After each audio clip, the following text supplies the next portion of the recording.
Tollywood heroine Samantha ఇప్పుడు heroine మాత్రమే కాదు, నిర్మాత కూడా. శుభం మూవీతో నిర్మాతగా గ్రాండ్ ఎంట్రీ ఇచ్చింది. ప్రస్తుతం ఆమె నిర్మించిన శుభం సినిమా థియేటర్లలో సందడి చేస్తుంది.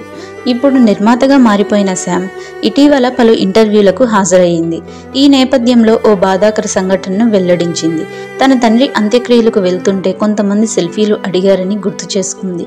సమంత తాజా ఇంటర్వ్యూలో మాట్లాడుతూ, అభిమానులు తన దగ్గరికి ఫోటోలు తీయడానికి వచ్చినప్పుడు తాను ఎప్పుడూ నో చెప్పలేదు. చెన్నైలో తన తండ్రి అంత్యక్రియలకు హాజరయ్యేందుకు వెళ్తున్న సమయంలోనే కొంతమంది అభిమానులు ఫోటో తీయడానికి తన దగ్గరికి వచ్చారు. అయినా నేను వారికి నో చెప్పలేదు. ఎందుకంటే తన విజయానికి కారణం తన అభిమానులే. మనం సెలబ్రిటీలు ఎలాంటి బాధలు అనుభవిస్తున్నామో వారికి తెలియకపోవచ్చు.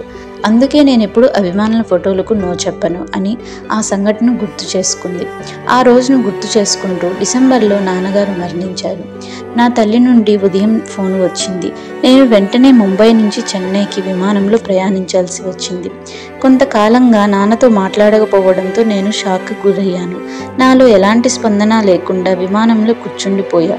ఆ సమయంలో కొందరు నాకు ఫోటో కావాలి అంటూ అడిగిన విషయం నాకు గుర్తుంది. నేను నిలబడి వారితో ఫోటోలకు నవ్వుతూ ఉన్నా అని తెలిపింది. మనం ఏ స్థితిలో ఉన్నామో వారికి తెలియదు. తెలియని వారితో ఫోటో అడగటానికి చాలా ధైర్యం అవసరం. అందుకే నో చెప్పి వారిని బాధ పెట్టాలని అనుకోలేదు అని చెప్పింది సమంత.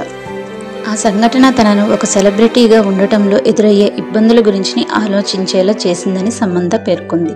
వారితో సెల్ఫీల కోసం నేను నవ్వుతున్నప్పుడు అది నా మనసును తాకిందని, ఎందుకంటే తండ్రి మరణించిన రోజున ఏ వ్యక్తి నవ్వాలని అనుకోడని వివరించింది.